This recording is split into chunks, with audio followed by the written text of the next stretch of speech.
You got IM608 questions, I got IM608 answers, because this week we are doing the top 10 questions of the week for the IM608.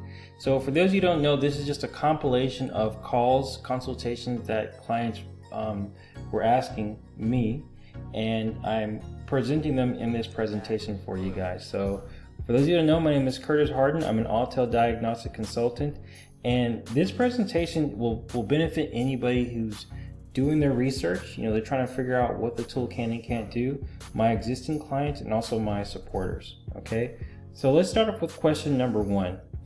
Can the IM608 add a blade key on a 2002 Mercedes-Benz M-Class? What do you guys think? What do you think? You know, to be honest with you, it can't do it, guys. It actually can. I was actually surprised. Not saying that, you know, maybe in the future they'll add it, but as of right now, that feature's not on there. Okay. Onward to question number 2. I have a 2009 Mini Cooper, and I want to know if the IM608 can do an all keys lost scenario. Very good question. The answer is yes, you can do that, and it's not that difficult. Okay, it's actually pretty easy. Next question, number 3. We are working on a 2011 Volvo station wagon. Can I add a key or do an all keys loss? Okay, so the answer is yes, but there's something that I want to show you regarding this procedure. Okay, it's actually kind of important. So normally when you're decrypting, it takes about 8 hours to do this via the OBD. Now the pro is it's easy because it's through the OBD cable. But the cons is it takes 8 hours, and I know that's ridiculous, okay? So the other solution to this is if you remove the CEM from the bench for bench decryption. So let me explain what I mean. Let me grab my handy dandy mouse here.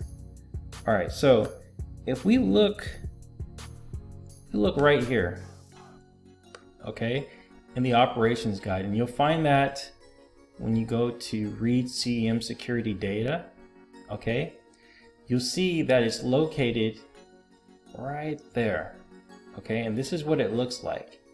Now, Autel does a really good job in showing us how to connect it, okay. This will take some soldering, so if you don't have this skill set, you can outsource this to somebody who does, so you won't screw nothing up. But the pro of this is it's really quick. You'll get that data within minutes, but it's very difficult to do if you're not at this skill set yet where you have to solder. Now, the other thing you can do is if you have a lot of time, this actually saves your progress from your last session. So, you know, you can leave, you can see, would you like to continue the decryption process that was not finished last time? Yeah. And you can see it'll start back where it left off. Okay. So my client who actually did this, he left the car overnight and he had this thing running in the background. So the next day, he was able to have that information to then add the key. And he said it was really easy. This was actually the most difficult part. Okay. So yeah, long story short, through OBD, it's slow, but easier. If you remove the CM for the bench decryption, it's faster, but it's more difficult. Okay. Next question, number 4. Can the IM608 write a VIN to a used electronic power steering module on a 2004 Dodge Dart? All right. The answer is no. You cannot write a VIN on a used electronic power steering module. However, there is a simple solution to this, and I'm going to show you how I figured it out for my client in this recorded diagnostic session. So this is what happened. I logged into his device, and the first thing I told him to do was obviously read the error code. So you can see here it's a C2202, which means original VIN mismatch. So the use module has a different VIN that's stored in the vehicle. So the next step we're going to do, we're going to click special functions, and then we're going to go to the set VIN function. okay? And this is just a sequence where we can input the VIN of our choice that's on the original module, okay? Now, after we did this, we get a confirmation, and then right here, you see what it says? Okay, it basically said the selected function is not supported by the ECU. Okay, sometimes when you're diagnosing and you click a certain special function, you'll see that the Autel will say the selection function is not supported. That means it's a software issue. But when it says by the ECU, that's a hardware issue with that control module. It's not allowing us to write the VIN. So the solution to this is, if we look at the schematics, okay, number 2 is where that module is. All you need to do in this particular situation for this vehicle, you need to acquire a new module, okay? And this is something that I've been starting to see. Like most of the time, the Autel tool allows us to use modules to write the VIN, okay? But there's been a couple of times where I've seen where use modules aren't allowed and you need a new one, okay? So use module you can't, a new one you can for this particular vehicle. All right, now next question, number 5. Can I purchase the IM608 in the USA and take it to another country? Don't do this if you want to set yourself up for frustration, because as I said, you're going to get IP blocked.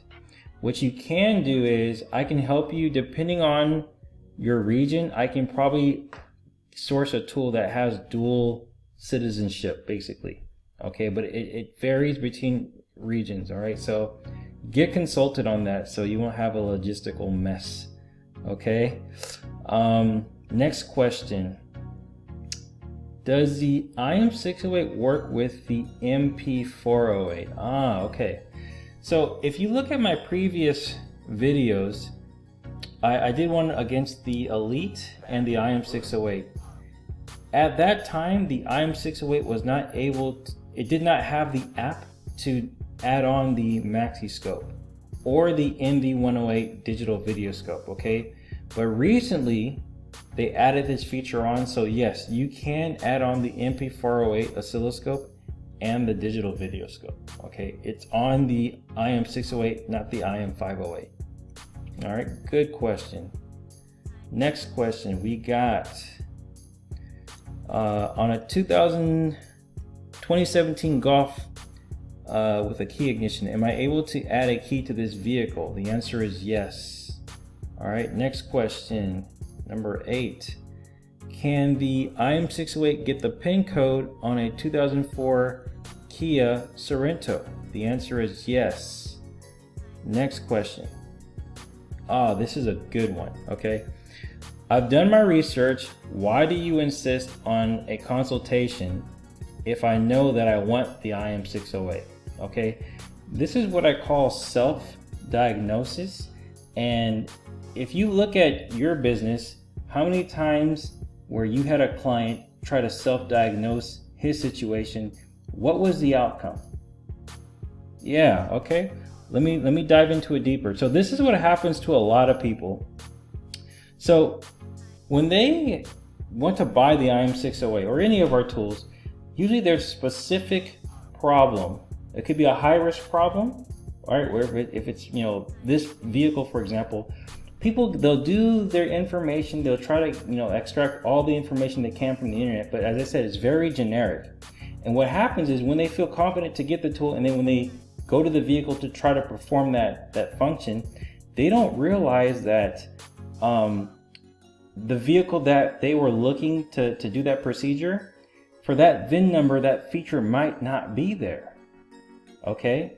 And what happens is, and this happens a lot, I can have videos showing this, your customer's upset, okay?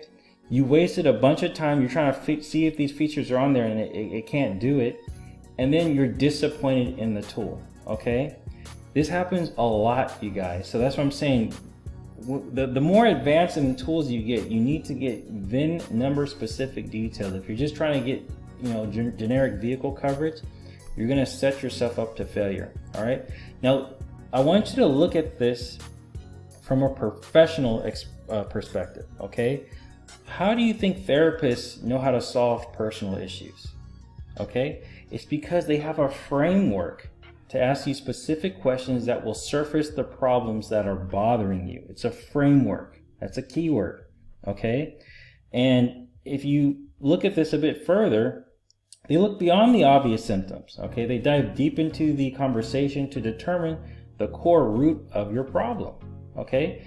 And most of the time, the clients will have this epiphany moment where they realize the answer without the therapist even telling them, okay? And a lot of people go into these sessions thinking that they're unique or they know their problems, when in reality, they don't realize that therapist has seen 1,000 of profiles like yourself who have this same diagnosis belief, okay? So here's a framework that I use.